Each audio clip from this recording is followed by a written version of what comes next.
All broadcasting live from a shack on a hill in the Mossy Creek bottoms of Cane Creek, Arkansas. This is Lighting the Void. I'm your host, Joe Roop. And we got Owen Hunt here with us tonight. And let's go ahead and bring this dude on. What's up, brother? What's up, Joe? How you doing, man? Great to be here. How you been? Man, I've been good. Just running around, trying to get all my poop in a group for the solstice and taking care of some things and trying to, just get my head right. It's been an interesting couple of days for sure. I've been traveling around a lot. I rented my house out for the holidays, for a little extra Christmas money. So I'm here in Atlanta, in the Atlanta area, visiting some family and just looking forward to having a couple of days to chill out and, share some time with them. Well, I am, you have to forgive me because I'm twitching back and forth still trying to figure all this stuff out. This is why I never did video, but I always had fun like when you would bring me on your show and we would do video. So if you're listening on the station, you can go over to YouTube. We're on YouTube. I was going to go on Facebook Live, but they wanted 5,000 words or something to go on there. So no, I don't know. Are you freezing, dude? Are you ready? Do I look like I just built a log cabin out in the forest? Yeah, I mean, yeah. It's definitely cold. I mean, it's been as cold here. It's colder here than it is in Buffalo, New York today. It's definitely getting below freezing here in Georgia, which is, freaks everybody out. We don't like that sort of thing around here. We're not used to that. We're not acclimated to cold. Right. Well, it took a little while in Florida for me to be like, dude, I hate it. I'm ready to go back. Right. At least to maybe the Panhandle or something, just get a little further south. Right. So the reason why I wanted to have you on here, brother, is because you and I have been through some stuff already. Right? So, this kind of video launch thing, I'm trying to get back into the interviews, and it's gonna, me, it's gonna be rough until it comes together, but it'll come together brick by brick. And then I wanted to talk a little bit about with you about this transurfing idea, because I think we should be at this certain stage of consciousness at this point. I would hope, for the people that listen to our shows, for the people that have gone through certain things with us. And there's a lot of fear going around right now, a ton of fear, which I find hilarious. For some reason, how did people not expect that the earth was going to turn into a shit show? It's not, it's part of the earth, right? It's meant to do that. So, so you and I used to have discussions, and you know where I'm going to take this, but I told you I would. So you and I used to have discussions about autonomy, right? And what I mean by autonomy is, I guess, being in your own power or something, right? How do you define that word, autonomy? Yeah, I guess that is self-contained, maybe something like that. Relatively independent. Does it mean you pay your bills? Does it mean what? I mean, is that all it means? Is you pay your bills, or you don't depend on governments or program? What does it mean? I mean, how do you not depend? I don't know. So, so I guess depending on who you're talking to, you probably get different definitions. But I would think that someone who's autonomous is someone who lives by their own constitution, their own set of values. They've got their own ideals carved out and their own principles that come from their heart, right? Your constitution, who you are, what your values or your credo is, that is self-generated. It's not from anybody else. It has nothing to do with anybody. Most of us go through our whole life and we are just a combination of what society thinks we should be and our impulses. But that's not the same. Impulse and intuition are not the same thing. And I think it takes us some time to open up and to start to really tune in to our intuition and who we really are as people, in order to define that set of values, to understand who we are and how we fit in to society at large. So depending on who you talk to, some people are going to say autonomy means, being self-reliant, which is not a bad definition. I mean, when I first read Emerson's book, Self-Reliance, I was like, is this motherfucker talking about corn or what? Are we planting stuff? What's up? Am I going to have to dig? I don't like to dig in the dirt. I know I look like I probably just came out of a mud bath, but I'm really not. I don't have a problem with nature. I enjoy nature, but I'm not a gardener by trade. I did a stint as a tree farmer for a while, and it was not what I romanticized in my head. It was not, sipping Sunjoys and staring at pretty leaves. You know what I'm saying? It was like diesel fuel and semi trucks and getting stuck in the mud and 4-wheel drive and stuff, which is cool, but it's just not the ideal. But when it comes down to it, I would think that autonomy is really living from your own interpretation of who you are and what you can contribute to the world. Yeah. So the expectations solely lie on you.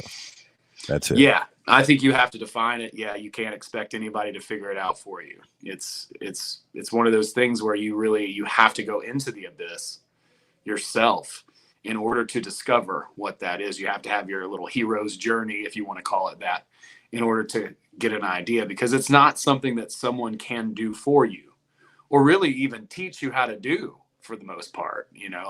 I think you can get some tips and tricks, and you can have someone kind of give you guidance and tell you about what their story was like and how they found what it was that, that they based their existence upon. But it's kind of a big question. And it's something that I think we each have to discover for ourselves. So, and on this journey, you get to a point where you start realizing, well, if I'm defining like autonomy this way, I may have a hard time relating to others, which I think is can be a struggle for some people, but that can be really fun too, as you and I have figured out, right? It can be really fun to not relate to anybody at all fully, right? So, so how does this? So the reason why I like talking to you about it is because I talk about like the 4 elements a lot, and you have this glyph on your website, and what you have on this glyph, which is really awesome, by the way, is it shows the practical things, mainly the practical things that come from each element, right? Once you've started traversing these things, and I wonder. I'm hesitating to say this, but I'm going to say this. Like, you don't have to be a marked salesman to be autonomous. Okay. Right. Like yesterday, my dad was out getting a roof priced, and I've worked in sales, and I watched the guy go through the upsells, take his contact information. So he gets put on a list. Dad didn't go for the big upsell, so he tried the downsell. And you can go on YouTube and learn this stuff. Right? You don't have to pay $10,000 to learn and have people talk to you that are very articulate and make you feel less than and take all your money to learn how to sell people. Right. I've seen some really good people get taken advantage of in this world where people are trying to help you be free and entrepreneurship and all this other stuff. And what ends up happening is you end up working for them and you totally lose your autonomy, right? So it's kind of a scam. And there's good people that know that don't really understand the entire manipulation of it. And they'll just stick their name to it because there's other good people in there, right? And this isn't just one thing I'm talking about. This happens all over, right? All over the internet. So what I think happens is when people start chasing their dream and they get into these things, and then they feel this disappointment, the first thing they're told is, well, it's your fault. We taught you that. Remember? You take full responsibility, whatever. And then they give up on their dreams. So what I'm trying to figure out is, how does a transurfer go through that? What would a reality transurfer do at that point? Well, a couple things. I just had a lady on my show named Heather Wild. Great story. I highly recommend her as a guest. She just wrote a book about what you need to know before you hire a coach. And one of the things that she talks about in her book is the idea of simplicated. Things are simplicated, meaning things seem simple whenever somebody sits you down and talks to you about it, but they become very complicated once you start to unroll the mat, you know, and you start to see, oh, well, this has to happen and this has to happen. So people will kind of sell you on this idea that seems so simple, but it actually winds up being a lot more complicated than kind of what is initially led on. So really trying to get an idea of who to talk to, because it's good to have mentors, it's good to have coaches, it's good to have people that have been where you want to go and can help you to get there, you know. But the idea is that you don't want to waste your time, you know, working with somebody who doesn't have the skills, who doesn't have the ability to help you get to where you are. And there are, especially over like 2020 and the pandemic and stuff, with all of that, there was just a ton of people selling security in a very insecure time, right? And that was really the thing they were selling. When you think about sales, there's always something beneath the thing that you're actually selling, right? Like you're not really selling just a book. You know what I'm saying? You're not just supply, baby. Buy that food, man. The world's coming to an end, right? Right. There's something underneath that. There's a need there that you're speaking to that's not the surface level thing that you're selling. So I think that's a really important thing to think about. And her book is like 99 cents or something on Amazon. So I highly recommend checking it out and checking out Heather as a resource for somebody who's. So this is the show that I did listen to, by the way. Is this the one? I don't want to get, if I get this confused, I'm going to look like an asshole, I think. But this the one that was a sex worker that was relating. So she was relating what she learned in sex work to what's happening in the field now of coaching and all these programs and stuff that are coming out. Exactly. And it's really interesting too, because she came from this world of sex work where I'm thinking, wow, this lady must be super street smart. She wasn't. She was very book smart. And so, you know, she went into that world of sex work as someone who was like, I just want to please my clients. You know, I just want people to be happy. I'll stay the whole hour, you know, and meanwhile, she's in this dog eat dog sort of world. Well, so when she comes into coaching, she's like, well, this is legal. So they can't do the kind of stuff that they were doing on a black market, you know, but it's just as badly people getting pimped and taken advantage of as it was, you know, in that whole sex work realm. So it's very interesting to hear her perspective because of that. And because she's so book smart, she did a great job of outlining some of these tactics that are, you know, pretty unethical, you know, and advantageous, you know. So she does a really good job of that. And then I was on the Oversharing show recently too, and they talked about this idea of a capybara. I don't know if you've ever heard of. It's like it's like a big rat. It's like a big mouse, but it doesn't belong to any group. Okay, so from this, going back to your question with the Transurfing thing, I did a little rabbit trail there, but Transurfing, the whole idea of that, which, you know, God, it's funny that it's called that. But anyways, it's really about not being affiliated with any group, you know, which is ironic too, because it became a group and then it became like a cult, probably kind of still is in a way. And people get sucked into that world. They're like, come into our non-cult, you know what I'm saying? Right? We're not a cult. Yeah, right, exactly. Right. And, you know, I'm not even trying to hate on a cult, you know, wear your tunic, fucking, you know, do your dance. I don't care. You know what I'm saying? Drink your Kool-Aid, you know, it doesn't matter. It's less traffic on 285. So whatever, you know, do your thing. But the whole idea of Transurfing is that there is no group, and in any group that you're affiliated with, right? And any group that you're affiliated with has an energy that is created when the group happens. So even you and I, two or more gathered, now all of a sudden there's a particular energy, and this goes across the board. Think about it. Church, a volleyball team. Football is a great example, but politics, you know, over and on and over. And if you join this particular group, whatever that group is, then you're expected to follow their norms that's created by that group. Now, this isn't necessarily dictatorial. It's not something that's intentional by the leader created, like, oh, now you're in our group and you have to abide by this. Now, some things are like that, but even if it's not intentional, there's still going to be this pervasive energy that's absolutely palpable that you can feel as part of the group where you need to comply. And what the author calls that is a pendulum.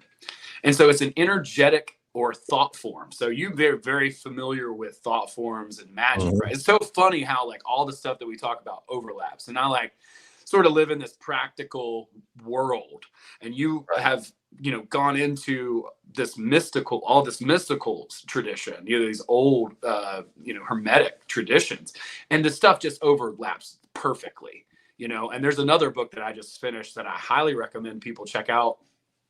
It's called It Takes What It Takes. The author's no longer with us, but he was like a sports psychologist type of coach, like a mental fortitude type coach for some of the biggest athletes in the world.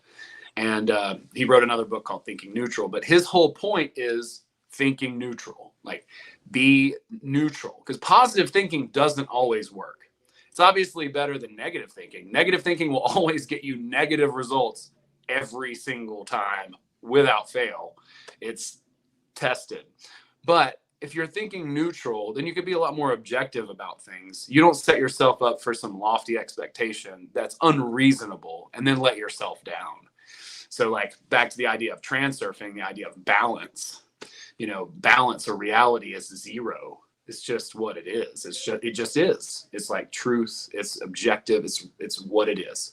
So what happens is there are distortions that are created whenever our perspective goes up here into la la land, which is idealism, right? It's always going to be positive, but there's a difference between being positive and idealistic, or negative, right? And just like, you know, a bummer. And no matter what happens, there's things that are generated called balancing forces, he calls in the book. So like if you idealize someone, you put them on a pedestal. You hear this in the dating world, right? You put someone on a pedestal, all of a sudden, you know, that energy has to dissipate. So balancing forces, that energy crashes and you come back down to zero, balance, zero. Or, you know, like if you have contempt or judge someone, the same thing is true. That's why judge not lest ye be judged, because you're down, you know, you put something down beneath zero, right? And really it's ultimately about comparison, comparing yourself, which has a lot to do with those differentials. But they're energetic forces. I think of it like a weather system, like an energetic weather system. It's very real. And just because I know this, for the record, doesn't mean that I don't fuck up a lot. Well, yeah, yeah. But I that's see the same thing in magic and everything else. Like people, like it's like, oh, you're not human. You don't make mistakes, or you don't feel things, or you're above something, or what. And that is all that's like just a bad perception of all of this. I think even Tony Robbins probably flips people off at least once a week and nobody sees it, you know, or he's probably in his car going, shit, you know, son of a bitch, right? Like nobody sees all this stuff. So and that's the thing, man. This is why I think a lot of the older books, I'm not saying that older people are wiser, but they weren't inundated with like so much info, and they weren't doom scrolling, or like they had lanterns and maybe a phone, you know, so, and maybe a few people to relate to. So I think there's good and bad with that. But what I'm more concerned about is like consciousness as a whole, because I want to empower people in every single way. But there's a bleeding effect that's happening, you know, in a big way. What I mean by that is like, and you could talk to me how transurfers deal with this, but I've dealt with this for the past, I don't know how many years, man, where it's like, I want to help people. I want to do what I can for them. And you're a coach, so this is why I'm asking you this stuff. But there's this bleeding effect that happens to where if you stay there long enough, you're going to get bled on. And if you stay there long enough, you're going to be their next person that they point their finger at. And it's like, no matter how hard, how positive you try to stay, no matter how hard, it's like, you've seen that movie, The Cable Guy, right? Larry, the Cable Guy. And he's like, you're my friend, right? You know? And he's like, yeah, I get, yeah, come on, you can be my buddy. And the next thing you know, he's turning the dude's family against him, making him out to be a bastard. And then the dude flips out and punch. But it doesn't, anybody that's been through that, right, like knows what I'm talking about. I hope someone out there knows what I'm talking about. So things get so skewed and manipulated in that world, and I wonder how do you transurf out of that, right? Like without just saying, you know, get the like block, you know what I mean? Well, yeah, I mean, boundaries are good. I think sometimes you just you got to just get out, like that's part of, they teach you in lifeguarding that if someone tries to grab onto you when you're trying to save them, to push them down to the bottom of the pool, because they're just going to drag you down with them. There's a real crabs in a bucket scenario that happens very, very often. And I think one of the reasons why Napoleon Hill's, book, he talks about the law of environment and how important that is because who we are around, we subconsciously are picking up on. You can hang out with somebody for a few days and all of a sudden you pick up on their mannerisms. You know what I'm saying? So like there's little things like that. Yeah, there's little things like that. They just happen, so from that perspective, it's really about not putting a whole bunch of emphasis on it, or importance, as the author would call it, right? Like the idea of transurfing is kind of like mental kung fu or jujitsu with a mind, where you don't overthink about a whole bunch of things. You don't put a bunch of emotion into it.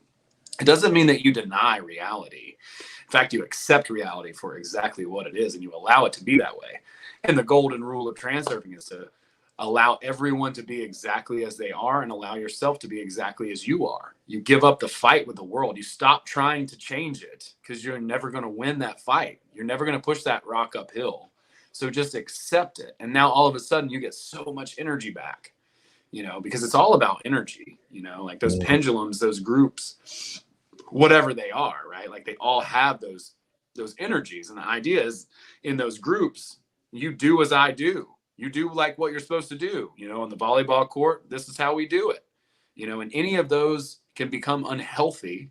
They can all become unhealthy obsessions if you overgive into those pendulums. You're not going to avoid pendulums either, or energetic thought forms or structures, but you need to be able to navigate them in a way where it gives you back at least as much as you are putting in, right? Instead. And so that's kind of the idea there. You could think of it as a plant or several plants. If you water a plant and it doesn't grow, then you need to stop watering that thing and move on to the next one.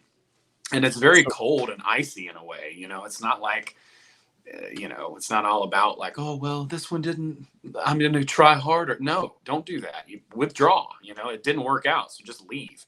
It's about keeping your energy. So in a sense, being like, how would you value being alone, right? Because I was reading this article about attachment styles, and I'm not talking about just relationships. I'm talking about careers, friends, addictions, everything like that. And there's this like a big fear of people is being alone. Like, I'm alone, right? Now, it sucks being alone. You can bitch about it, but does it though? But does it? Like, here's the thing, like, you're not,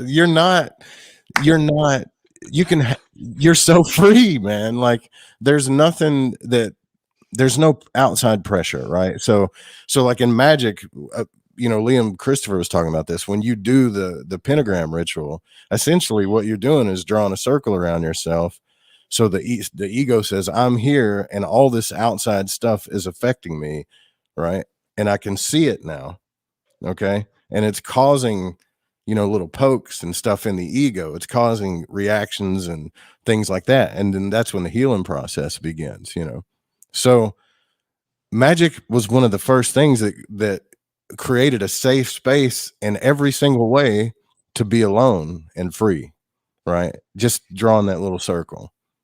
And I think no matter, like what you're saying, I think no matter what group or environment we're in, or how much we're in our head, or if it's our family or friends, partners, whatever, is to understand that, that autonomous circle that you can always have, right? And if you probably, even then, you still need to be alone at some point. Otherwise, you start becoming your surroundings. You just do. Yeah, you conform to the group. You start to pick up those values, right? Like they become your credo. They become your reason.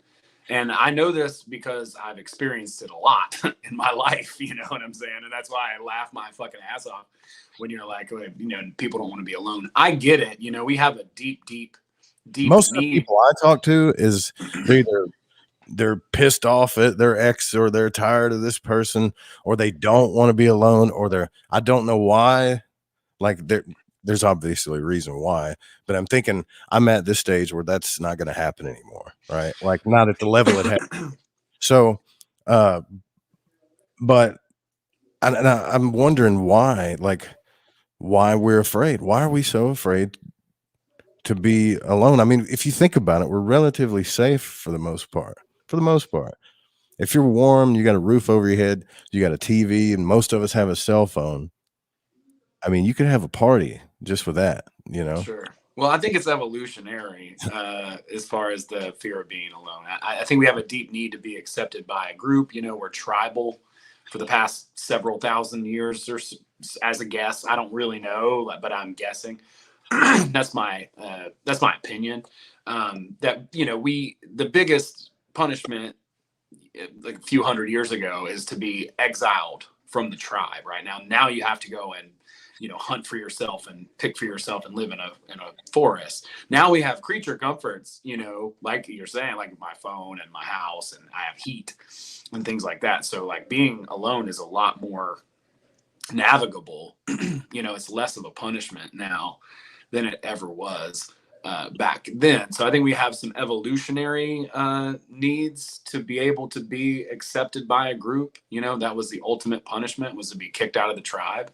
So I think that has a lot to do with it. But the world that we live in now is strikingly different.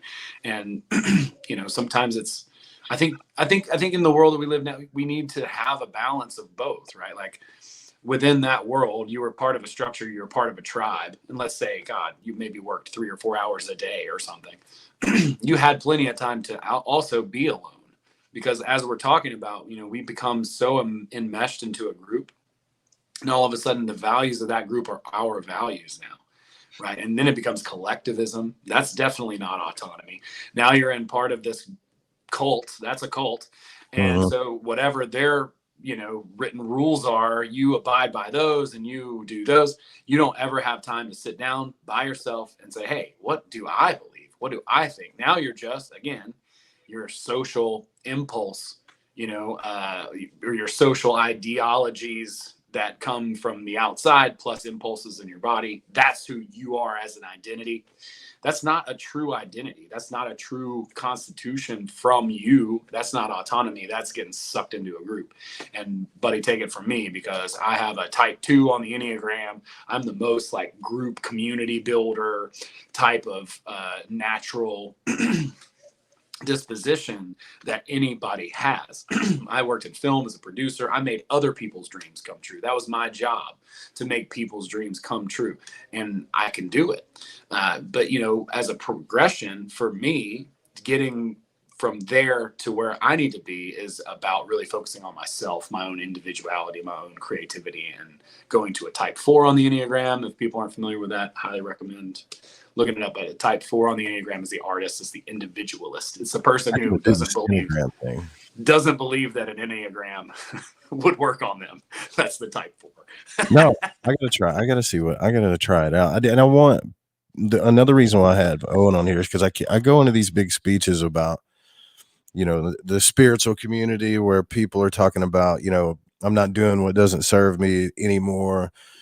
And what I mean by that is, like, I don't want people to think that you should be like a walking martyr or sacrifice to be spiritual. Like, I just don't want people to get confused about, there's a difference between being self-serving and putting yourself first. It doesn't sound like there is, but there is, right? So it's pretty clear that there's selfishness and then there's putting yourself first, right? And I think building up yourself is probably the number one priority anybody should have. Anybody should have, right? Like, and then it gets weird, because especially if you get around a group of like really high vibratorial people, because then they're all like, are you on my team? I don't know. Are you on my team? Like, but I'm doing my thing. I'm doing like, so there's really nobody kind of clinging to rise, because everybody's got their own team kind of thing, Well, so we talk about the difference between independence and interdependence and Right. codependence, right? So like codependence is down here. That's like you know, you get sucked into a pendulum, you're codependent, you're part of a cult or whatever. You know, getting to independence is like, well, I can make it on myself. I can do it me. I don't need anybody else. That's maybe autonomy that we're talking about a little bit. But Sure. there's a step beyond that, which is interdependence. Okay. And so now we're not in a crabs in a bucket scenario. We're not fending for ourselves. We're around people who are capable themselves. So they have confidence and assurance that they're going to be okay. So that neediness and that clinginess and that, you know, wanting to bring other people down or take what they have goes away when you get into those higher levels of consciousness. And now it's like, oh, well, if we work together, my God, look what we could do. Right. And you don't feel like someone else is a threat to you or any of that, because you're completely, you could go on your own and be fine. Exactly. Yeah. They could go on their own and be fine. So like, look what we can do together. Now it becomes a fun game to play. That's collaboration, and it's not competition anymore.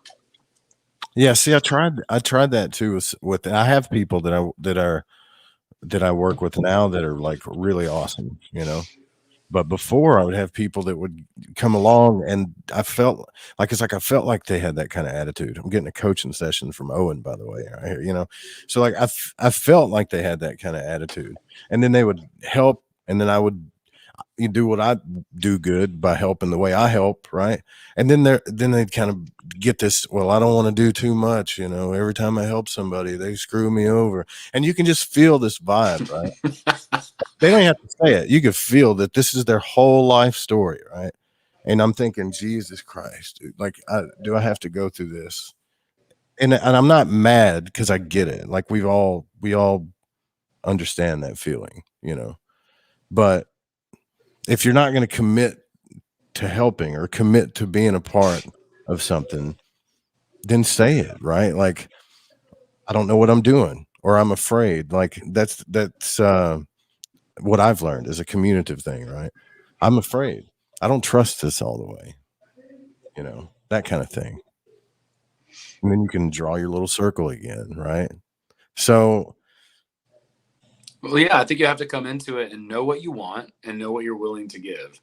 And if yeah, that's clear from the outset, well, cool. You know, like, what are our goals? What are we trying to accomplish? Let's sit down. Won't take 5 fucking minutes to figure it out. Like, here's what I'm responsible for. Here's what I'm willing to do.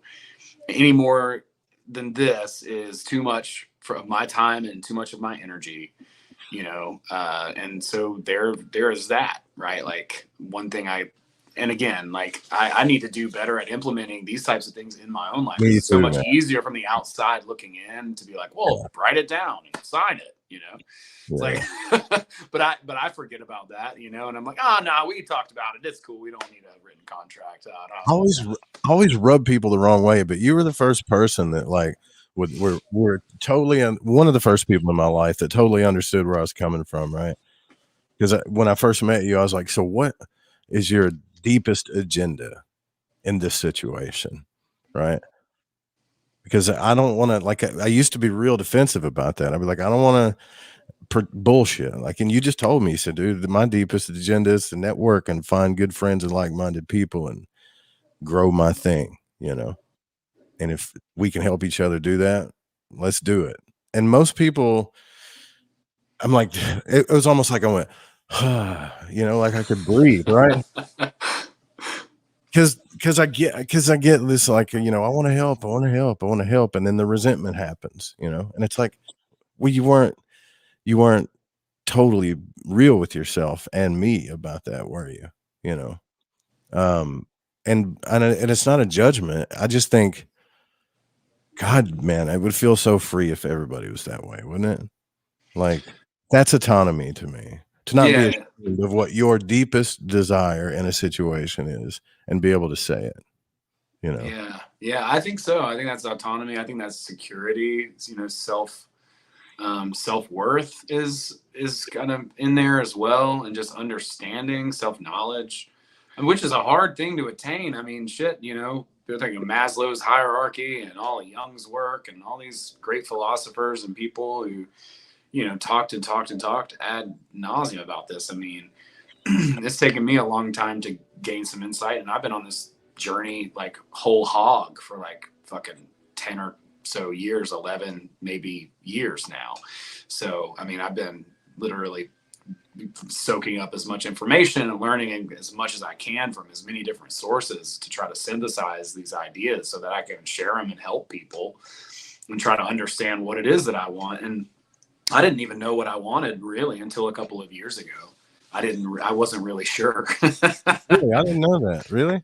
Yeah, I mean, I still second guess myself, because the most important thing to me is to be on purpose. I feel like if that's what you're doing, if you are doing the thing that you really, and whether you feel like it's a divine calling or if it's something that you generated yourself through journaling or just a great idea that you have or whatever, it doesn't matter to me. But being on that purpose, that is to me what is the most important thing. If you can keep your north clear, and then all of a sudden everything else can fade into the backdrop and you can focus on what's important and let the rest just fall by the wayside, and it will basically do so naturally. You don't have to trip and wonder and all that kind of stuff. You're like, this is what I want to do, and what is it going to take to do it? And then you create a process, not a goal. Create processes, not goals, because goals are just going to let you down. If you create a goal to lose 20 pounds, you'll probably lose the 20 pounds and then you'll probably gain it right back. But if you create a process, shame. Yeah. Well, yeah, exactly. Then you'll feel bad. Then you won't. Yeah, exactly. Then you'll start to lose confidence in yourself and your own faculties. And then that's just a sinking ship, and like, I've been on the edge of that and I've made those mistakes myself. But if you build a process instead of a goal, then all of a sudden the goal happens by itself. And be very deliberate about what it is that you are wanting. If you're making an external goal, you're like, I want to win a Grammy. Well, so now that's completely going to shift your So are you saying, should you talk more about the experience that you want, or is that what you mean? Like, not saying I want the Grammy, but maybe I just want the experience of being admired and have this much attention by this many people doing something that I love to do. I think that's still seeking external validation. Okay. So what I would ask people to do is work backwards to you and what you can control. So if it is something like, oh, that a Grammy is alluring, I would love to be a producer. Well, do you like rap and cable? Are you interested in making great music? Because that's really what it would take to get notoriety and appreciation like that. I believe that as an artist, you're creating art. Obviously it is for other people's enjoyment, but sure. I think it's more important to create it for your own satisfaction, because at that point, then if you're not getting off on it, you really can't expect anybody else to. And if you start making stuff that you hope they like, and now you're not you're not coming from your own genius. You're coming from you're coming from like some people pleasing paradigm. And so now you're going to make something that maybe people will like, but if you don't like it, then you need to just stop and reevaluate what you're doing. Instead of that goal being, I want a Grammy, it should be, I want to make the music that's so badass, like the most best beat or the coolest tune, the sickest bridge, the best country song that I can make, and make the music that you want to hear in that scenario. I think if a person tells themselves like, and I think that's really good advice, actually, because that kind of brings me back to way back when I started doing this thing, like, dude, I talked in this microphone by myself for almost a year with no one having a ball. Like, that's awesome. Serious, dude. Like, I go outside and like, the stars or whatever come back in, just start ranting about whatever. It was fun, man. It was great. But I also think that like, I think if a person wants, because I believe in input output, right? Like everything is just input and output. I think if a person expresses themselves and they want it to be observed, just like a child wants attention, at some point when a child said, they want attention and their parents are smacking them either verbally or physically saying, you just want attention, I don't understand what's wrong with that. Right. I don't understand where And it's sure you can't control how many people give you that attention, but I think it would be in the realm of possibilities to say that most people I know, if not everybody I know, deserves attention. They're human, you know. Yeah. I Yeah. think we carry a shame with that somewhere along the line. I don't understand it, you know. Well, I've talked to you about that, in our private conversations. And I remember walking around Arizona after brunch one day and like kind of sharing that with you. Like, is it okay that I'm doing this and like Yeah, you trying to did. get like, not that I'm trying to be famous or some shit, but like I'm putting myself out there. And when I first did that, it was funny too. It's like I was a musician before. I didn't have any shame about that. But when I first put my first YouTube video out, man, I was so scared. I was like, oh my God, I'm going to be found out. People are going to see my YouTube video and they're going to find out that I'm trying to help people. I mean, can you imagine? Jesus. Yeah, well, that dude, you're perfect. That's why I say this like as a friend, because I would love to see you in like a freaking coliseum full of people. I got to say hey to Matthew Mornian real quick. Hey, what's up, buddy? I want you to know that YouTube took down your video because we were talking about something that I've had so many freaking videos go down, dude, because I don't know why YouTube is after me. Like they took down 15 of my videos of past interviews. So we'll get you back on. This is stupid. Just for saying one or two little things about energy the wrong way or whatever. And I'm like, well, why aren't you going after these big fish that, like, well, they said, we're going to turn your monetization. I don't care. Turn it off. Like, but don't punish me. Don't kill my channel, But anyways, so no, dude, like I think that's your gift, man, is making people happy. And I think to come into that glory, it sounds like ego, right? But it's very mystical because if God's going to come into the flesh, then for you to achieve your dreams and for all the other little gods in the stadium to stand up and clap would be the ultimate glory and happiness, I don't. Yeah.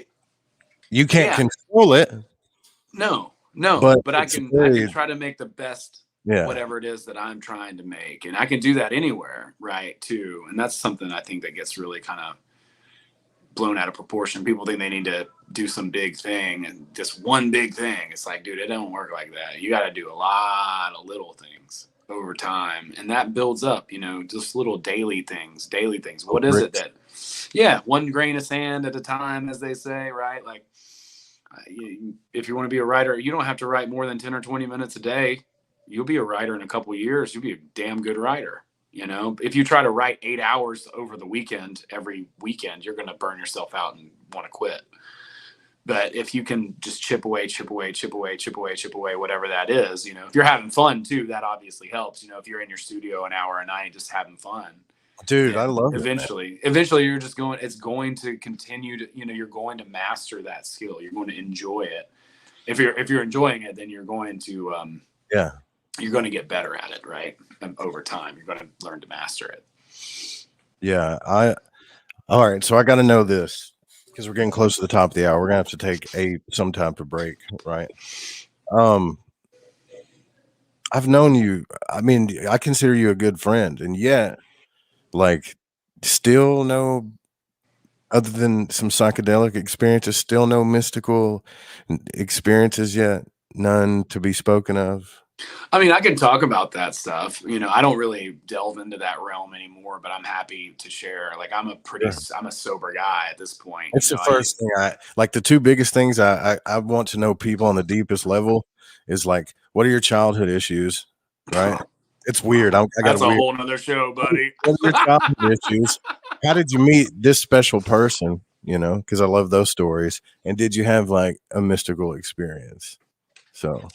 Yeah, dude, I can talk about that. So, I want to say it was maybe, God, I'm trying to remember what year it was. Must have been like 2014, 2015, right around there. I was kind of having a hard time. I just gone through a breakup, another one, and another one. Yeah, I mean, it was like two right after the other.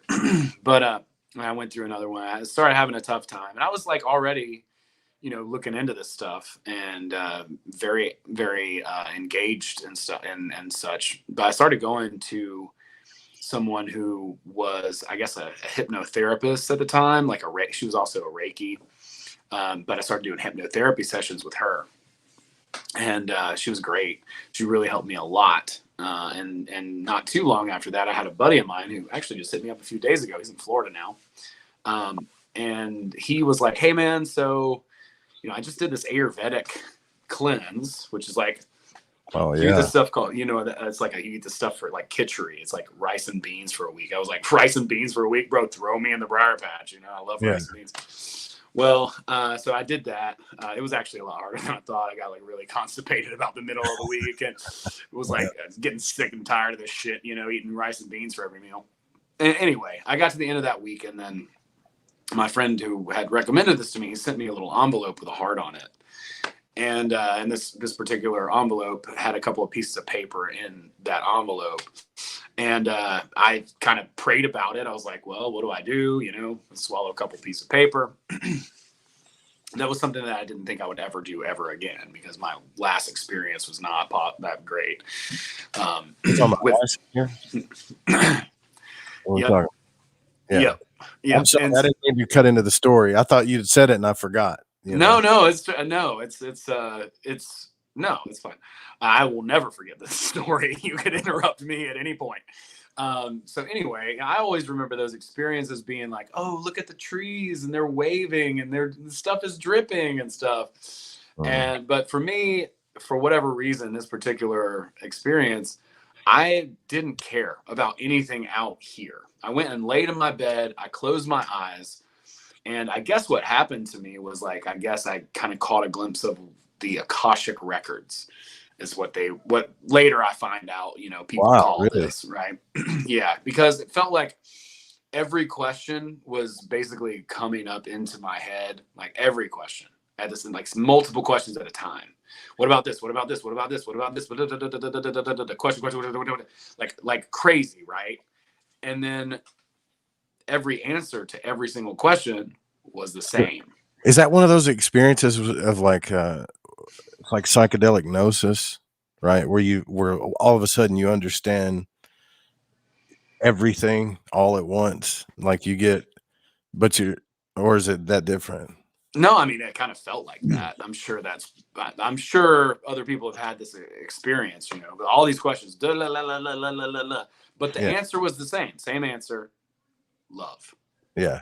For every single, I'm sure you could probably guess, but it was a very intense experience. And I also had some visions, several different ones. Actually, I made a bunch of meditations about some of the ones that I had, and put them up on like Gumroad. But like one of them was like a shadow meditation or vision of me walking down a cellar in opening up another door, and then walking down, and then opening up another door, and then walking down, opening up That's another trippy. door. And then I got to the bottom. Do you have those? What's that? The meditations? Do you still have those? Oh yeah, I still have them. Yeah, for sure. Cool. And so like, and when I get to the bottom, basically I fell in at the bottom, and then I wound up back at the top. And that was like a vision that I had during that time. And I also saw like just a brick wall just being smashed, and it was a very powerful experience, so much so that like it really affected me on a deep level for months afterward. Like I would be on Facebook like wishing everyone, like strangers who were somehow my friends on Facebook, like happy birthday every day. You know what I mean? Like I had to like let them know, because and it was so sensitive. Like a dark joke wouldn't sit right. Like it would grieve my soul, if I heard like some dark shit, or like somebody get made fun of or something.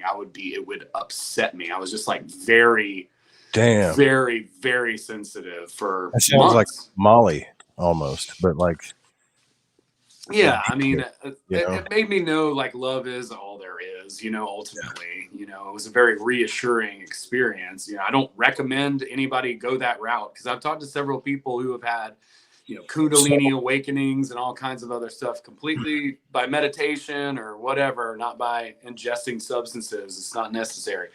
But did this happen after? So you did the cleanse first? And Yeah, I then did the cleanse for a week. Yeah, I did the cleanse for a week, and that was kind of my friend and I. He had told me, he had kind of guided me to do that, and I was working with my hypnotherapist at the time. And when I spoke with her, I told her about it, and she was like, "Yep, we're done. We don't have no more sessions for you unless you want to work on something else. You want to quit smoking? Come see me. You want to, you want to quit drinking? Come see me. Whatever." She's like, "But we're done with what we started out for." And I had never heard a therapist ever say that. They want to keep you on the payroll. You know what I'm saying? Like, they want to keep you coming in every month or every week or whatever. But, after that I think we did 6, maybe 7 sessions. And she was like, "Nope, we're done. You're good." And, she invited me out to a sweat lodge a few weeks later, which was a cool experience. But yeah, like, it was very intense, and it was a very impactful time for me. And someone in our family had, just before that too, like, part of the reason why I always try to be respectful, so why I prayed, but, someone had just passed away in our family a couple of days before that too. So I was like, well, is this the right time? And I really kind of felt like it still was, even though even though that had happened and it was kind of unexpected, the death was. See, I didn't know. We should have had a deeper conversation about this, man. Like, I pried on Owen a few times. I'm like, come on, man. I know you've had some kind of deed. And you're like, yeah, but how does that practically kind of help me? And I'm like, well, it doesn't really, but maybe. Oh no, it practically helped me. I mean, it definitely helped me. I quit my job like the next week. Hell like, yeah. I gave him like 2 weeks or 2 months notice or something. I was like, I'm out of here. And X amount of time. I don't know. I didn't know what I was doing. I mean, it completely changed my life. I mean, it was very practical. And that was what I guess I needed at that time. But again, like, I'm hesitant to, like, I don't want anybody to get the wrong idea or whatever. And like I said, I'm a sober guy now. I don't really fuck with substances or party or any of that stuff. I actually really enjoy homeostasis, equilibrium. Like, I like to be neutral. I enjoy it. I like the stoic stuff, and just I like a little bit of substance every now and then. And that's fine. Then it gets me.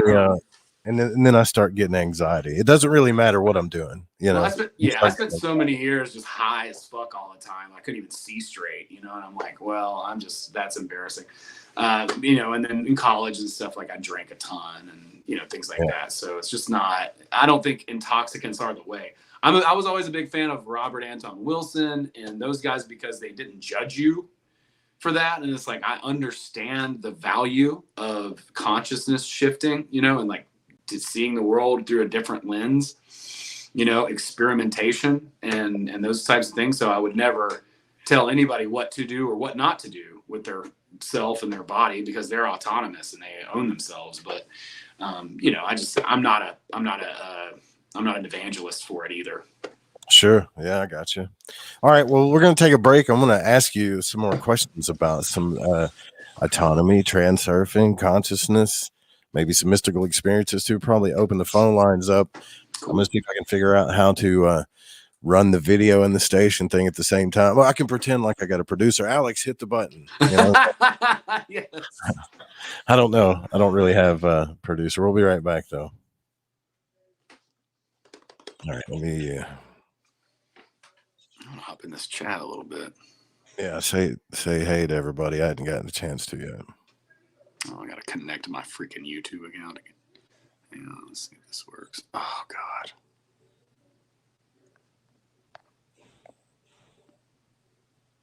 I got a 2-step verification. Ugh.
Yeah, now we're back. So I got red hot chili peppers in my left ear, the radio station in my right ear. I screwed that all up just like I thought it would. But it's teaching me how to do it, like video and everything all at the same time. So, so if you're listening on the station, you got to hear the chili peppers. And then if you listen on video, or if you're on YouTube, that was Chronox, who supported the show for a very, very long time. He's a great DJ. That's some old school LTV music we were playing there.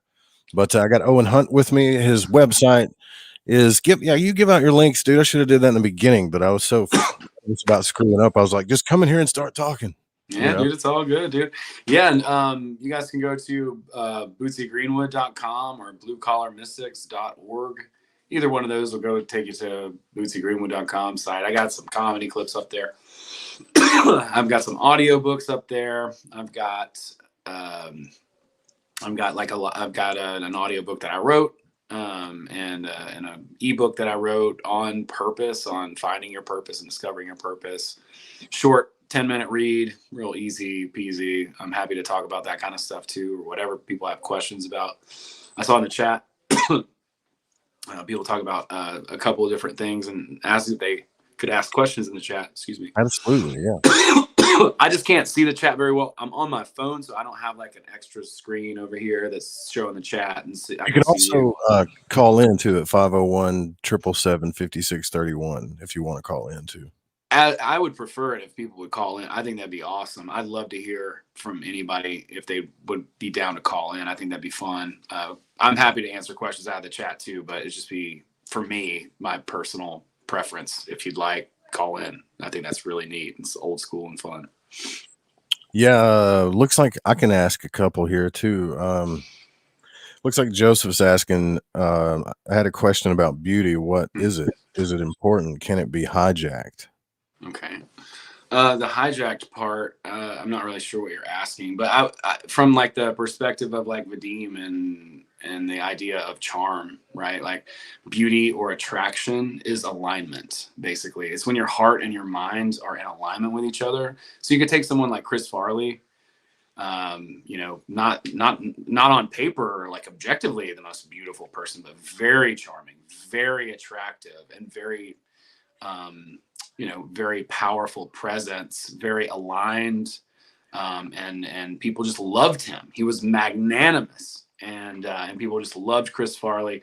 You know, anybody who is just truly uniquely authentic themselves. You know, to me, that's what beauty really is. It's about you know, exemplifying who you really are on the inside, and however you choose to do that. Now, as far as it being hijacked, you know, I think that'd be a really hard one to do, but I think people nowadays can fake just about anything with AI and cosmetics and plastic surgery and all kinds of different things. So I'm not exactly sure what you're asking regarding the hijacked thing, but you know, well, I wonder if he means like,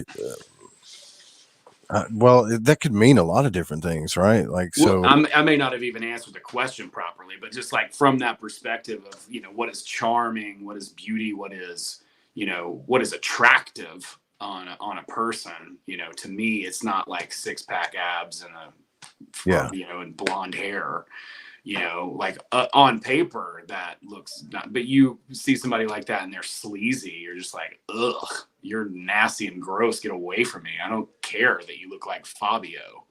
You know, you're just greasy. Get away from me. So, you know, from that's what I think of, you know, beauty in that particular definition. Now, you know, you talk to somebody else and they'll have a different definition entirely, probably.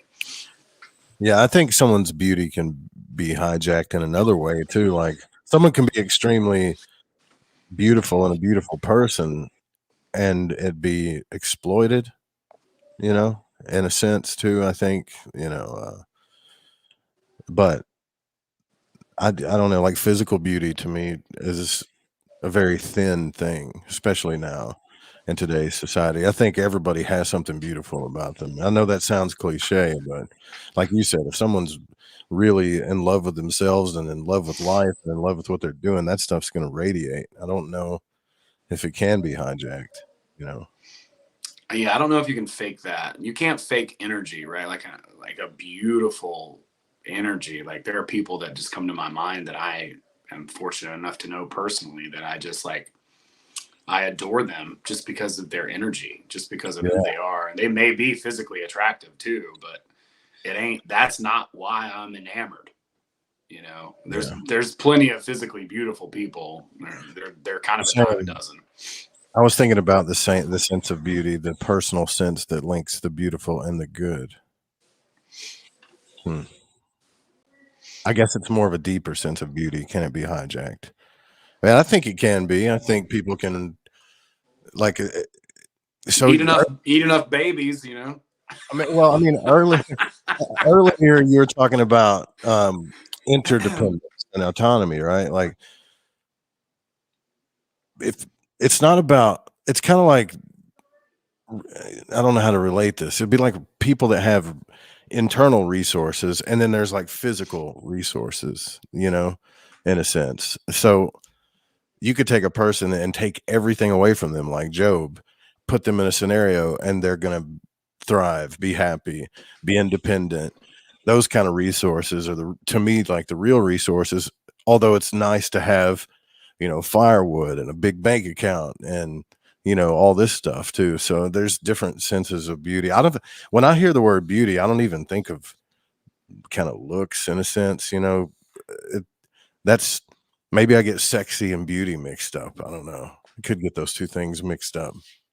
Cute, right? Like beauty is, but if you think about it from like a Kabbalistic point of view, beauty is kind of like harmony. It's the center of the tree.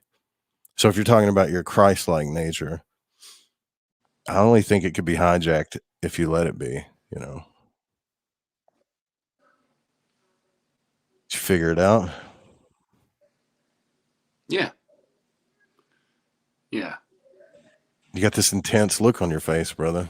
I'm reading the chat, so I'm like, I'm on my phone, so it's kind of weird. So I'm used to kind of having a laptop, and I will from now on have a computer. Mine just bit the But dust recently. I've also felt criticized too.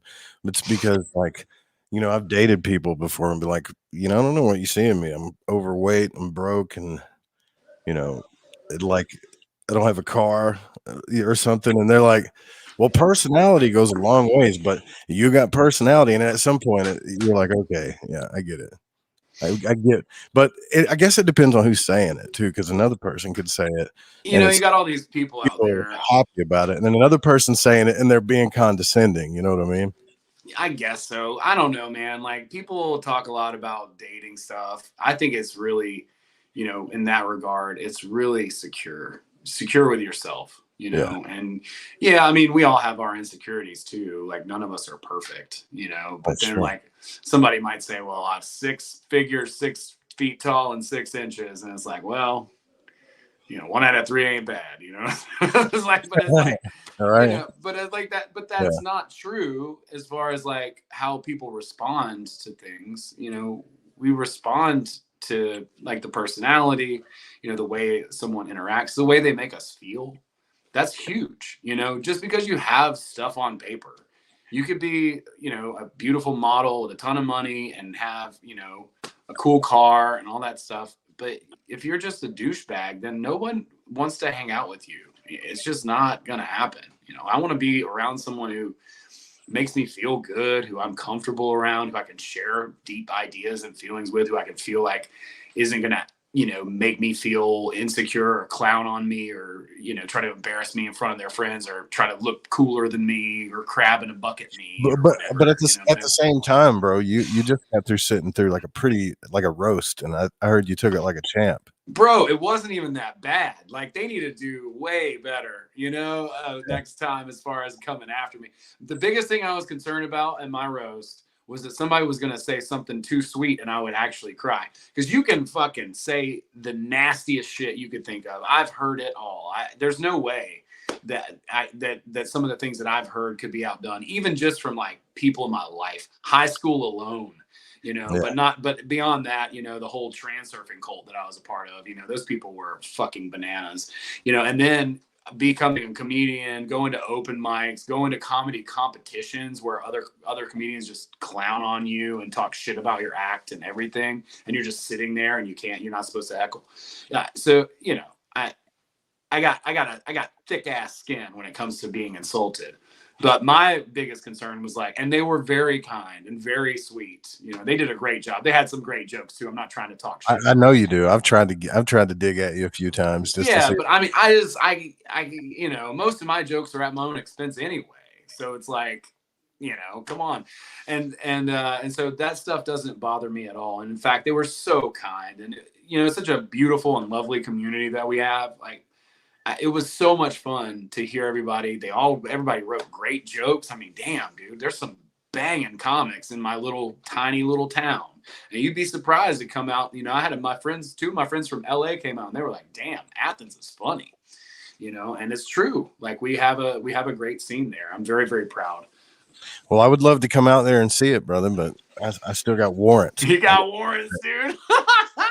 I know how it is. No, I got I to know fix how it it. is. Well, that's I cool. paid the ticket. Not lying. I paid the ticket, man. You know. No, man. I mean, I'm actually planning to come out and go to some. I have had shows out, out in other areas now, and so I plan to in the new year. I'm planning to go to that Grimerica thing that's in Texas, the Eclipse thing. Right. And on the way there, I'm going to do some shows in New Orleans, Houston, Austin, and San Antonio, maybe Dallas. So, there'll be a string of shows there that I'm going to book. We'll kind of see what I can get. I might do some private shows, and then I'll probably do some, I don't know, I'll do an open mic if I have to or whatever, but I'll have some comedy shows on the way out there. It is the sleep talking guy. Is that Emily ES? Yeah, I told the story of when I crashed with you in the hotel room on the radio show. And you were like, "Yeah, dude, you can crash on the bed. Just, don't try to fuck me or anything." Yeah, I'm like, "That ain't gonna happen, dude." And then, so that's why I would have loved to went to your roast, because I'd have been like, this dude beats women in his sleep, right? You gotta get that shit out somehow, dude. Yeah, I do have a dark side. I mean, we all do. That's the thing. Like, I consider myself to be a good guy, but man, I've been through some dark shit, and we all have. Sure. Everybody, gets that. Some people wear that on the outside. Some people, I don't think there's anything wrong with. I really see. I'm going to probably cause some controversy here, but I don't think there's anything wrong with being dark when you have to be. Right. I agree with you. Yeah, so and also. Let me just throw this out too. If people want to watch the roast, it's on my Patreon. It's not for free, but if you pay $1, then you can watch it. I gotta see that, dude. I'll send you a link. I mean, because didn't you get suited up for it and dressed up for it? Oh yeah, bro. That was my one request. Was that everybody got suited up. But what's up, Peter? I see you in the chat.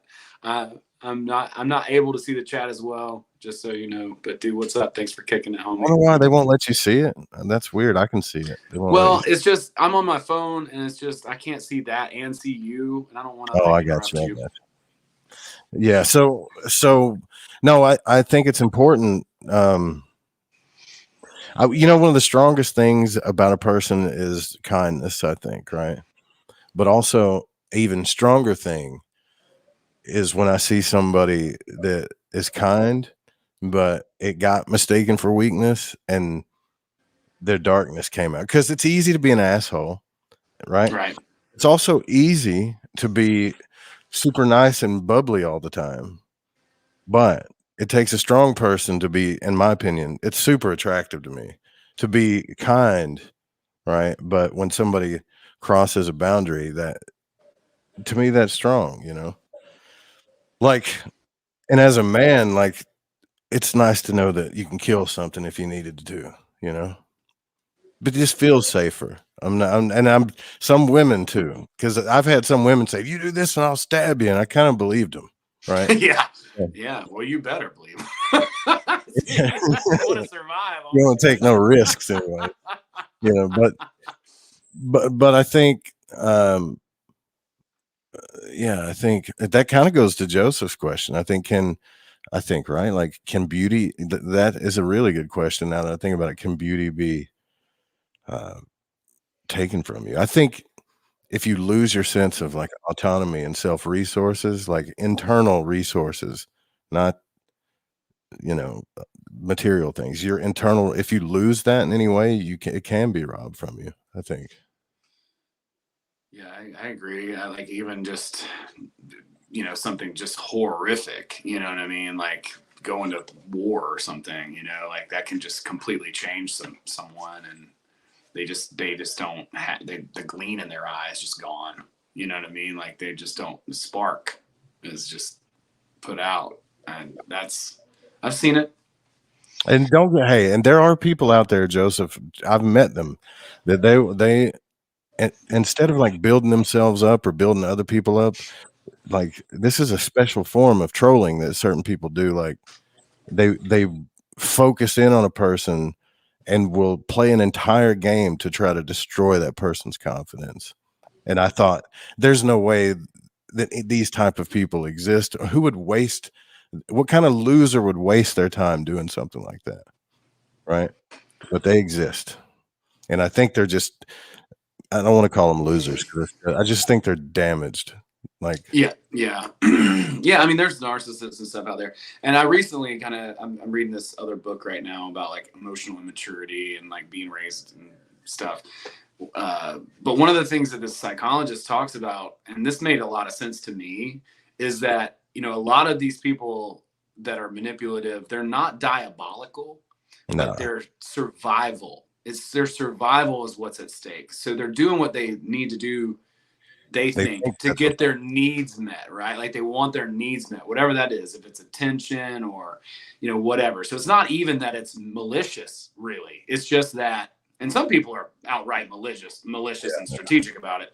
But the majority of people who do this type of behavior, I don't think they're even conscious of what they're doing and why they're doing it. They're emotionally underdeveloped. They're emotionally immature. And I think most of us, you know, I don't want to speak out of turn here or throw this on anybody, but I think most of us, you know, our parents were young when they had us. You know, we grew up in a different time. If you're my age, I'm in my 40s, just turned 41 last year or this year.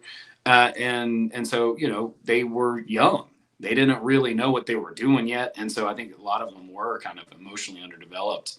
And that kind of gets passed on, and now we have to kind of heal that ancestral trauma, so to speak, you know, and fix ourselves. dude, that is so true, man. Because me and my son kind of got into it the other day, and I love him more than life, right? But when you get into it with somebody that you love that much, it puts things into perspective. So I started telling him these things, right?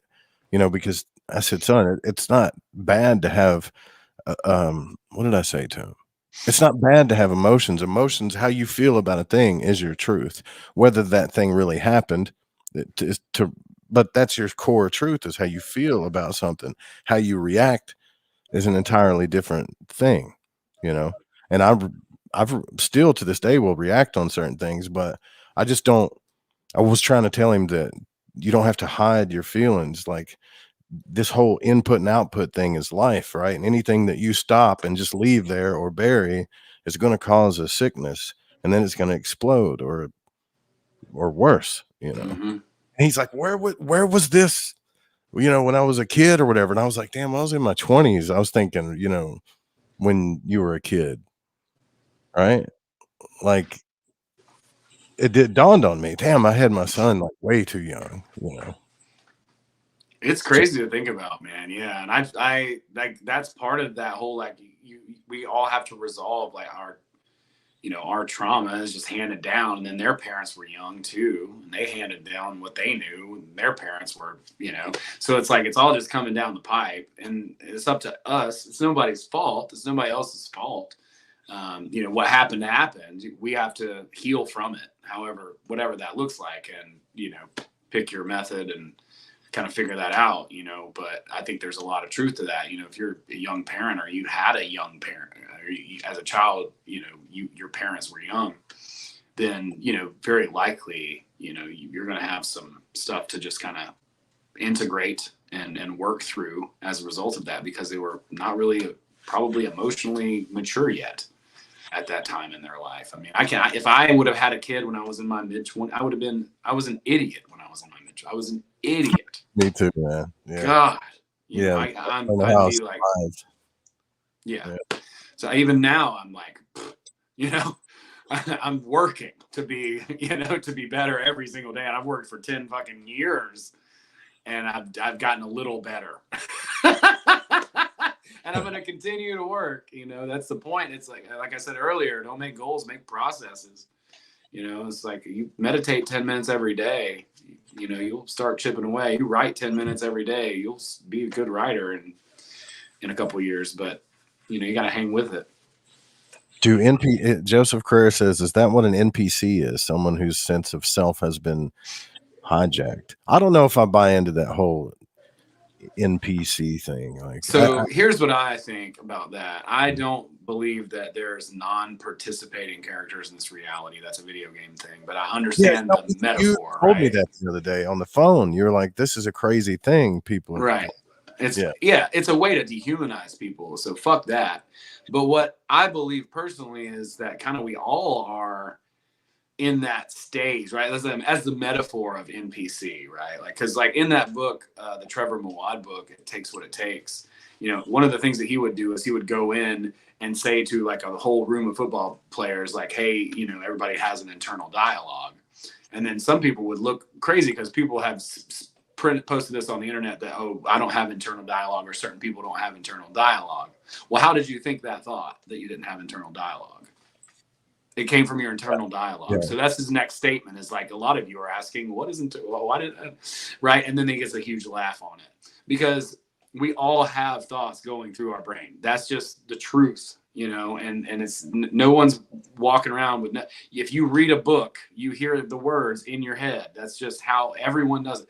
So there's no NPC, as far as like, there's no non-participating character or non-player character in the video game of reality. That would definitely be a paranormal thing. Like, yeah, that would like be a possession, right? Or something like that. It wouldn't be. And so I think we all start out there, or maybe not all of us, but I did, right? Like the light didn't come on in here until 10 years ago.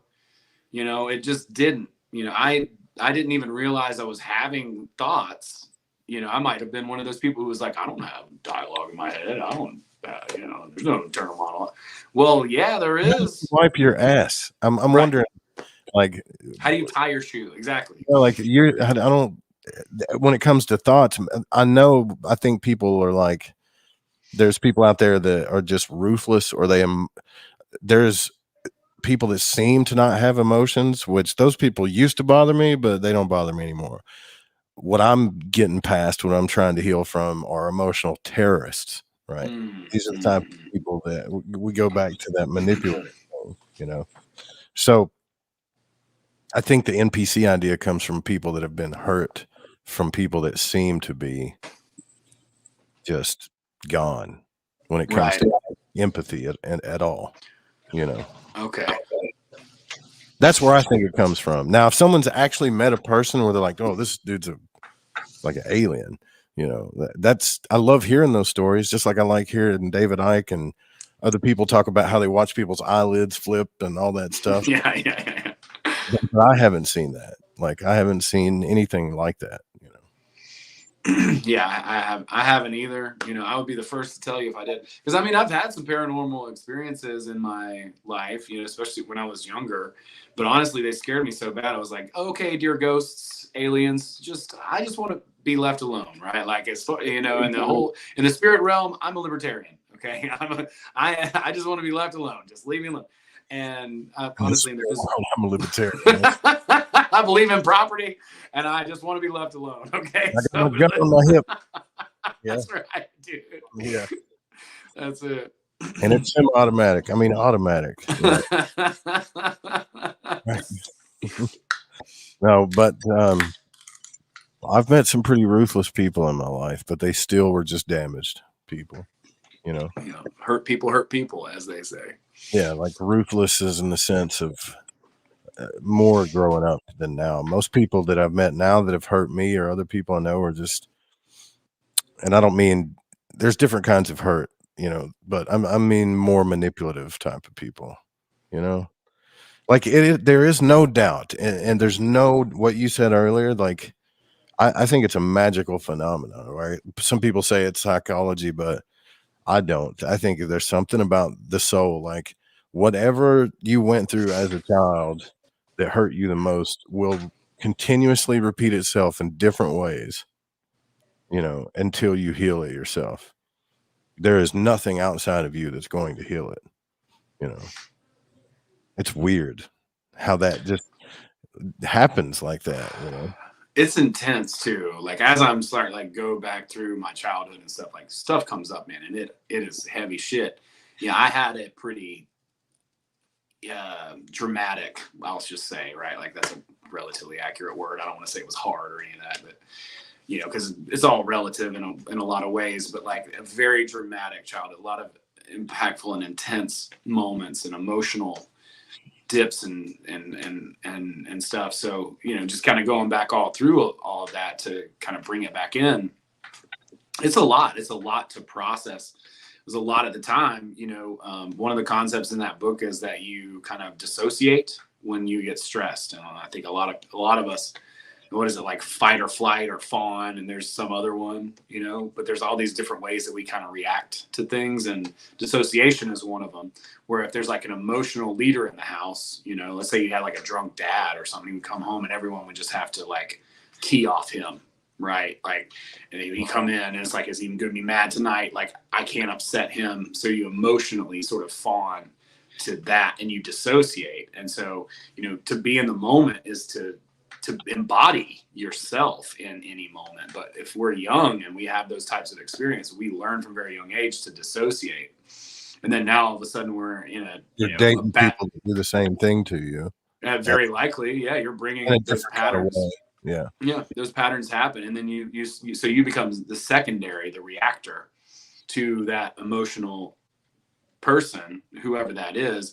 And so you're basically minimizing your own intuition, and you're kind of like conforming to whatever that energy is, like, so now instead of you knowing and hearing clearly what your intuition is telling you in a stressful moment, you're dissociating, going outside of yourself just to accommodate whatever that emotional threat is, like emotional terrorism, like you're talking about.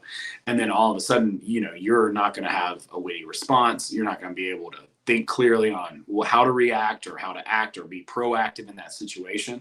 You just like shoved yourself out of the situation to allow room for this, emotionally immature or emotional terrorist or, person with their agenda to basically reign. It's a thing people say, well, we chose our parents or whatever. So I don't know if that's totally true or not, right? I don't know either. It is a cool idea to think, okay, I came here to grow my soul. So there's this deep aspect I have to grow. They can't just totally be intellectually understood. So I need to heal it through experience, right? And grow from it. Because there's no bigger thing that helps you, in my opinion, that helps you understand something to its fullest other than experience, because that's where wisdom comes from, right? There's understanding. I always go back to the Kabbalah for some reason. There's understanding and then there's wisdom, and then I think you go all around the tree until you finally get those two things about a subject before it heals itself, Yeah, you first have to recognize the pattern and then over time slowly break that pattern. And it takes a lot of time. It takes a lot of conscious effort, I think, to break those patterns. But once you do, you can kind of elevate the idea in my mind. The way that my mind works is like you elevate your neutral. Like your neutral is here, but when you start breaking those patterns, you create more boundaries. All of a sudden you stop dissociating so much, which is something I'm personally just working on right now. But like, the more that you do that self-work, the higher your center point gets of where your equilibrium is. And that's what you want to do. You want to elevate that. You don't want to be like this. Bow, bow, bow, bow, bow, bow. Right. You know what I'm saying? Like that's part of the process, but like instead what you want to do is just gradually elevate that center point, a little bit over time, so that your world and your reality and your existence is just incrementally better and better and better and better, as opposed to being like, I'm going to manifest the lottery ticket tomorrow. And then it's like, that could happen. There's I'm not saying probability. Nothing wrong with that, but what is the percentage of people who lose all the money they win in the lottery, right? And it's because they haven't fixed themselves, right? Like there's a friend of mine that I've talked to a couple of times, and she's been around people who have blown up big on YouTube and people who have gotten famous and stuff. And so she's had the opportunity to see how people change or don't based on this idea of success. And if you're not built for that, or if you're not, I would say, like prepared for that, if you don't have some of those personality traits, if you don't have a strong sense of integrity and self-understanding, and you get a big experience or you get a bunch of energy or attention, like how are you going to be able to handle that in a healthy way if you're not? It's just going to reveal who you really are. And maybe you should go up some little hills, right, and then fail, and another little hill and fail until you have enough experience. So later, maybe you do blow up, right? and you're like, well, thank God you look back, and I've done this with career too, right? Like, thank God I did all those things I hated, because I wouldn't be doing what I'm doing today without those things, right? As well as I can do it, you know? Absolutely. Yeah, that's why they say losing builds character, and also, the idea of just like spinning many plates. It's like, well, I've done this, and this, okay, well, I'm spinning 3 plates, spinning 4, spinning 5, look, I can juggle 5 things at the same time. I got skills. So, there's that one Joe Dispenza story where he's out at dinner with his mentor, and his mentor goes, I just lost $8 million. That's all I had. Pass the catch up. He didn't give a fuck. Yeah, he had the internal resources. He knew he could make $8 million again. Yeah. What does he care? Right. That's beautiful. That's bad fucking ass right there. $1 billion hard to come back from. Like, yeah, for sure. Like don't be Kanye. You know what I'm saying? Yeah. Did you see that Chappelle bit or that he was talking about that? So funny, dude. I was talking about how he said, I don't wear chains. I'm a billionaire. We don't flash our money outside. And then he said something. He said, even Adidas can't hold me down. He said the next day they took like $1.5 billion from him. He said, welcome back. Put your chain back on. Yeah, that's right, dude. That's right. That's so good. Yeah. Joseph said, is that what NBC, someone's sense of self is being hijacked? Yeah, I think basically, right? And then we went into great detail about that. But yeah, basically that's it, right? Like you have this idea of like, this is what society thinks I should be, and this is what my impulses tell me to do. Obviously, which impulses are not the same as intuition, right? And so you're just a mixture of those two things. You're not your intuition. You're not your credo. You're not your constitution. You're an NPC, right? Like I would think that would be a fair way to kind of put it, right? Like it's not a non-human, as we obviously said. That's an extreme thing. But people just take all this stuff and they just go bananas with it. You know how people are. I do not like. I want you guys to know this. I'm always looking for cryptids, non-humans, aliens, lizard people. I'm really looking for them. So if I go out, I observe everything in a sense, Some people kind of think I'm creepy, right? I've even had people ask me, they're like, what are you looking at? I'm like, everything. Hell yeah. Like only because I just like I'm just telling you, like after the OBE thing, to me, anything's possible. But after a while I'm like, okay, this shit ain't real, But that's usually when something comes along and blows up your paradigm too. Yeah. Yeah, I've actually been, and I'll throw this out there too. Also, if you are interested, on Patreon, you can find this. Did a set as Bigfoot, and I've got some material coming out next year as Bigfoot, doing stand-up comedy. He's going to do a stand-up special next year, and so the first run went pretty well, actually better than I thought. So I'm going to do some different sketches and stuff with Bigfoot, so be on the lookout for that. I'm just throwing that out there. That's perfect. You got the beard for it, dude. Yeah, I got the wig too and a suit. I'm so jealous of beard. I'll grow mine out, and it gets to this weird, ugly Keanu Reeves looking beard. That ratty thing that he gets, and I can't stand the way it looks. I want a big, full, Grizzly Adams beard like that, man. Yeah, dude. Well, I mean, I don't know. I don't know. I got jokes about the beard too. I'll leave those for another time. I don't want you to, I don't want you to get more YouTube trouble. I don't like they did. I got an email and they're like, your channel has been demonetized, and I'm like, is that why I can't see the live chat after the show's over? Brutal. And then they just went on and on about, well, we've considered the majority of your channel to be against our policies. I'm like, how? There's no way. Like, I might have had 10 videos out of the thousands of videos I've had on here talking about the subject that you're worried about me talking about, Yeah. Like, so there's no way. And secondly, I don't want money from YouTube. I really don't. So whatever, just put the chat up, man. That's all I care about, Yeah, that's fair. Yeah. Nancy asked, will you ask Owen if he listens to Owen Benjamin, also comedian? Pretty. Nope. I don't like that guy. Not a fan. Oh, I think where have I heard that before? yeah, he's a comedian. He's a good comedian. But I just don't think, I think he's kind of a rude person. And I think he's just controversial for the sake of being controversial to get attention. You know, I think, yeah, I've seen some of his stuff, and I think some of the things that he says are even good, but I think the whole point is to just stir the pot and get attention, and which is like, so you know, the idea of that, like, idea of the pendulum is like energy, right? Like, and we create energy. And the interesting thing about energy is that it doesn't matter if it's positive energy or negative energy. You know, Trump really exemplifies that with the 2016 election, and then just in general, right? Like, he can take negative energy and turn it into. That's why there's no such thing as bad press, you know. And that Owen Benjamin guy, he knows that. I'm not a fan. Definitely controversial, and he's done a lot of his own things as well. And I know some people who have been kind of in part of his circle. Yeah. Can you see the questions if I do this? Oh yeah, that's so much better.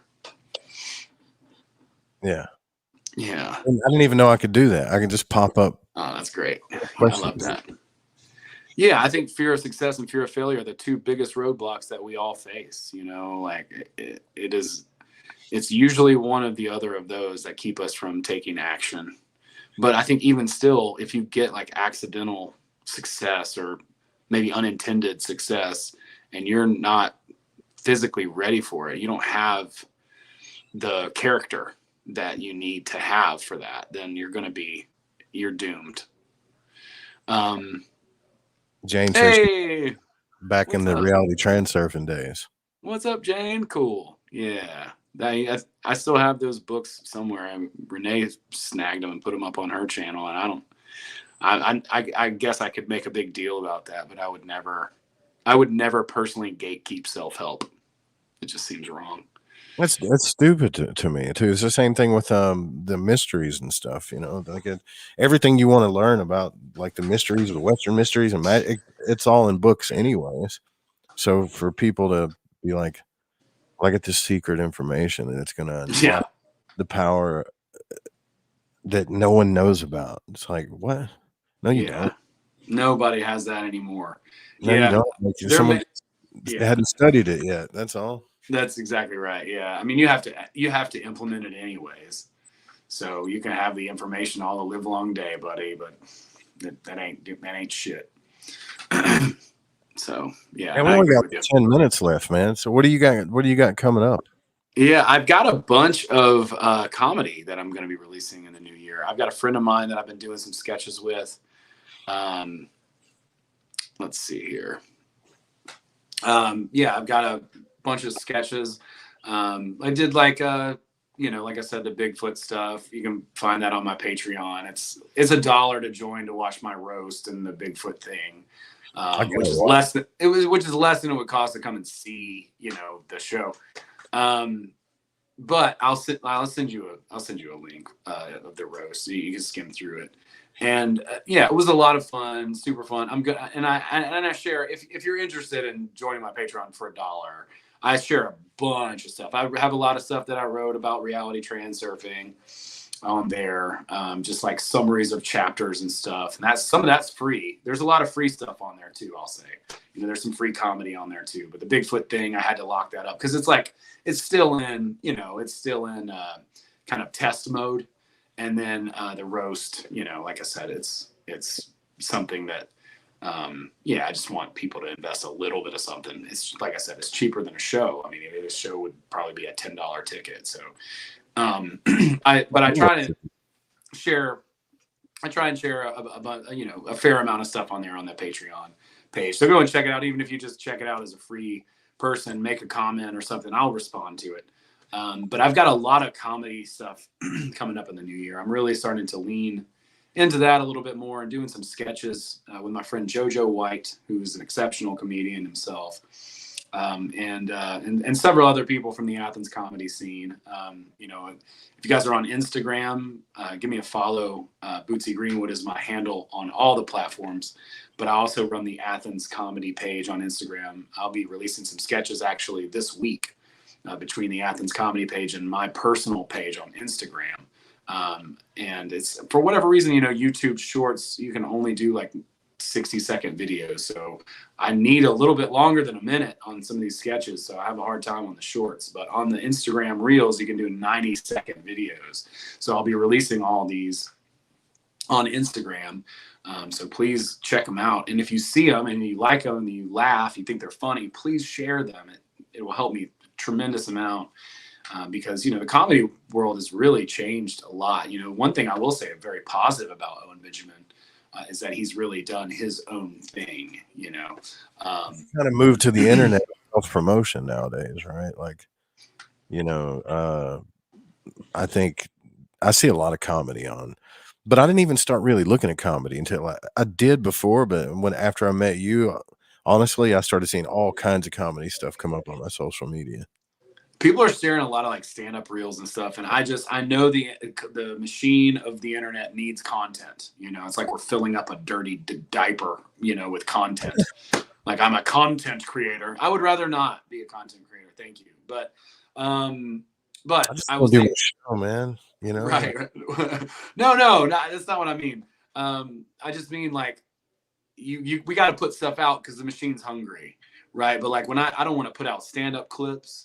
Because now if I put out a stand-up clip and then I want to tell that joke again, now you're going to be like, well, I already heard that joke on Instagram or TikTok or whatever. And it's like, I don't want to put you through that. I don't think that's fair to you as an audience member. If you're going to buy a ticket to come and see me do jokes, I don't think, I might do a couple of the jokes that you may have seen here or there, but it's like, I don't want you to have to sit there and endure, a bunch of the same jokes that you can just go online and see for free. I don't think that's fair. So I love sketch. I grew up watching Saturday Night Live and watching a lot of great sketch shows, Mr. Show, and I have to me, yeah, dude. To me, that sketch is the top of the mountain.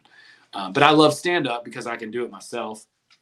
JoJo's a great stand up. We perform a fair amount together, and I'll have a lot of shows that I'm personally producing as well. And hey, dude, thank you so much. I just got a Patreon person right now. I just saw the notification come through. So thank you so much, Runes, for the pledge, my man. So yeah. So say all that to say, bunch of stuff coming out. I'm gonna work on writing a couple of smaller summary books too, and put those up on like Amazon and Scribed and iTunes and stuff. Just like short, quick, little helpful books, and I can do audio of those and have those up. But if you all go to my YouTube channel, it's just Bootsy Greenwood, or you just Google Bootsy Greenwood, it should come right up. I've got a ton of audiobooks. I've got The Prophet by Khalil Gibran, Self-Reliance by Ralph Waldo Emerson. There's good stuff, man. Like, yeah, they're to me the best audiobooks that you can find. As a Man Thinketh by James Allen. These are the ones, the Tao Te Ching. These are the ones that like are just timeless. They're timeless, great,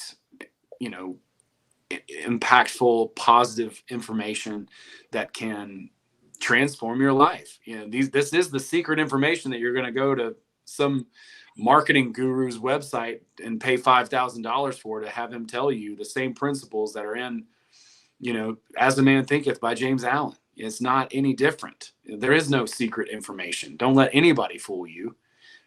There's definitely processes and actions that need to happen and you need to take, but it's like, that ain't that the whole idea of selling people information is over. It's dumb at this point, man. It's like, over. Stop buying courses to be an entrepreneur. I don't think like inspirational coaches are one thing. Like, I know you do coaching to help people find that purpose and stuff, but like, stop. Just everything you need to know about how to build your own business doing what you love to do is out there in droves, man. It's just a matter as if you're going to do it or not, or if you're willing to take the hits and all that stuff. You know, like there's no secret formula to getting past. Well, yeah, and like What, with you know? with Heather's thing when she came on and talked, it's like she can kind of help you identify who really knows what they want and who they don't. It's like if you are trying to do something, find someone who has already done it and ask them to help you.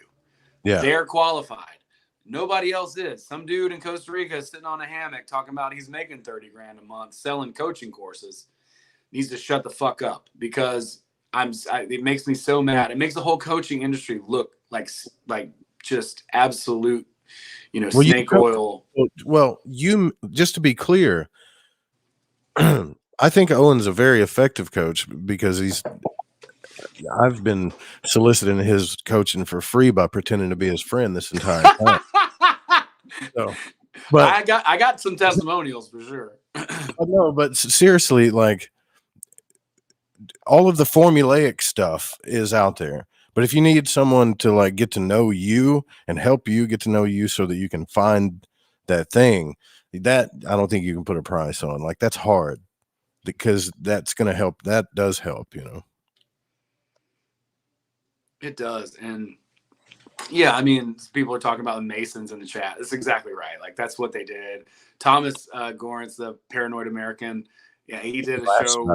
He's right? So funny, man, and he's so right. He knows his shit so well. Like all they did was like they just made it. They have 3 levels of masonry. We have 33 levels of masonry. You know, it's like, man, this is some bullshit. And that's basically, what all of this stuff is. Now, again, if you can find somebody who has gotten results, like I bought a coaching course to learn how to start a cleaning business, and they guaranteed me a certain amount of income, or they would, they would work with me until, so it was a good guarantee. They actually came through. I've taken courses that were great. I've taken courses that they didn't, keep their promise. They didn't care. They didn't want to see you succeed. They wanted to keep you in their funnel, their fucking funnel. Ugh. Here's the thing. Like, I know you're going to pop thinking about this, right? Like, I've warned people about this shit, and I've seen some very intelligent people get manipulated by some of these people. So don't beat yourself up too much, right? Like, I don't even know if they know they're like, some people believe in what they're doing so much. It'd be like me saying, yeah, man, I'm going to teach you magic and all this stuff. And then you buy a course about magic. I show up for 2 minutes, and then I get you to start helping other people, like sign up to my course. You haven't learned a damn thing. I haven't done anything I told you I was going to do. And I keep upselling you. And eventually I have $10,000 of your money, and now you're invested, right? Plus I got big names beside me that everybody follows, and they're saying it's good. Like, just don't fall for that shit, man. Like, but if you want a personal coach, I think, to help you get somewhere, like, there's just something about having that guy that like is going to take the time to get to know you and to do what he says he's going to do. Owen's that guy. Well, yeah, there's some things that I can help with. Some things that I just wouldn't be able to touch it. Like whenever I do a call with somebody, I'm like, what is your goal? Like we have to have a goal that we're going to hit together, or else I'm not going to work with you. I don't have time. I don't have time to like spin my wheels either. You know what I'm saying? Like I have an extensive background in production. I'm very good at what I do. I have a lot of resources. I can make shit happen. I can make people's dreams come true in a movie film setting. It gives me a ton of know-how and weird skills that are very obscure and strange. And I'm not really proud of how I pick some of them up, but whatever, it doesn't matter. But I'm happy. But I'm happy to help people. I really do enjoy helping people, but it's got to be the right person. I'm not just going to work with anybody. But what I'm thinking about doing though too is probably on the Patreon I have like an older course that's just like a pretty short course. It's like a 7-day course or something like that, where you can go through and like it's like a step-by-step find your purpose guide, like dig down into that. And I give all of this information away in like different interviews and stuff. People ask me about this or ask me about that, and I'm like, oh, here's how you do this, and here's how you do that. Not in a concise way. I mean, it's out there. You know, you'd have to reassemble it all, but I mean, in that like 7-day thing, it's like, okay, here's this thing, here's this thing, here's this thing, here's this thing, here's this thing, and boom, there's 7 videos. They're short. You know, and it's like, do this exercise, now do this exercise, and do this exercise. I'll probably just put that on Patreon. And you know, that way people can access it that way. And then, you know, it's out there, you know, and very accessible and easy to get, you know. It's like there are exercises and there are ways to sort of pry out answers to the questions that we have and get to the thing a little bit quicker. You know, it's like, let's get to that north, you know, get to that why a little bit quicker. You know, I mean, you can do it however. It doesn't matter. There's no one way. There's many ways to skin a cat, as they say. Yeah. But, you know, like, I don't know. I love processes. I'm a nerd about that kind of stuff. And what I specifically did when I made my course, which is eventually going to go back up, but I had to get off Kajabi because I got sold into Kajabi, and it was like, God, it's like $2,400 a year. And they have free things now to do the same thing, you know. Anyway. By the way, I lost my entire list of. I had a very big list of members on that site I was using, and lost all of them. Mm-hmm. Right. And I was like, what the hell? These were the same people that were patrons before. And I was like, what do you guys? I said, can you give me the list back? Can you reactivate their memberships? You know? Well, no, we can't do that. I'm like, what the hell? I mean, why am I paying you guys $150 to $200 a month for this stuff? Right. Right. Like, this is stupid. I had a similar experience with Yelp, of all things. They were like, hey, we're going to give you $200 worth of free Yelp ads. And I was like, oh, okay, cool. Well, I'll run $20 worth of ads, $25 worth of ads for the next 7 days, and then I'll cancel it. Well, they somehow found a way to charge me $44 a day. You know what I'm saying? I'm like, how the hell did you guys figure this out? You know, and then I owed them $200 after the fact. And I was just like, I can't believe that you guys would do this. You know, oh, well, you know, you had this many profile visits. Well, I'm like, well, did you give me any information about the people who came to my profile? That, you know, is there a way for them to like leave their number, or is there a way that I could contact them or message them? Oh, no. So you can just make up the numbers out of thin air and tell me that 28 people viewed my profile when I don't have shit to prove any of that stuff. You know, it's just insane. So yeah, there's scams abound, even in these bigger ones are sometimes the worst ones. You know, I look out for each other. Yeah, you know, you gotta. Yeah, sure. Don't be buying Yelp ads, guys. Like, it's just a waste of time. Well, y'all go check it out. Check out what he's doing. Check out his comedy. Give him a follow. Follow him on Patreon, boontygreenwood.com. We're not going to be doing the Magic on the Mountain this coming year because of the eclipse, I think. So they're thinking about redoing it in 2025. But that doesn't mean that you may not see me and Owen doing an event somewhere. That may happen. You never know. I love that. Right? That sounds awesome. But that eclipse is a pretty cool deal too. So I get that, you know. But anyways, thank you guys for coming out. We went over just a little bit, but this was fun. And we'll see you guys next week. Hopefully I'll have the better video set up and everything, right? I loved it. Looks good, dude. It's dope. Good night, y'all. Thanks. Sweet dreams.